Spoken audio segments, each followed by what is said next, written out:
անվտանգությունից կարևոր բան գոյություն չունի։ Անվտանգության համակարգ չունեցար, ոչ տնտեսություն կթողեն զարգացնես, ոչ սոցիալական կյանք կլինի, ոչ մի բան չի լինի։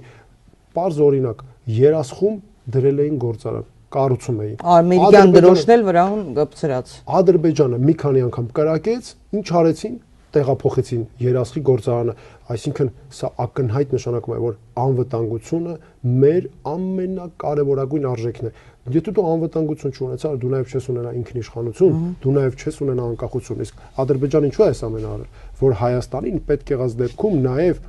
տարբեր իրավիճակներում ճնշի այս անվտանգությունը նման խոցված պայմաններում։ Նախ հեռուստադիտողին հիշեցնեմ, որ ԿՊԱ-ական падգամավորներից մեկը, որ ասում էր Հայաստանի պես փոքր տարածքում անհնար է զորքերի տեղաշարժ լինի եւ տեղացի բնակիչները կամ լրագրողները դա 1 տարի շարունակ չնկատեն, ստում են, նորից եմ կրկնում, մարդիկ Վարդենիսցիները օրինակ ահա զանգել են, դրա մասին ռեպորտաժներ է պատրաստվել, մարդիկ դրա մասին խոսել են։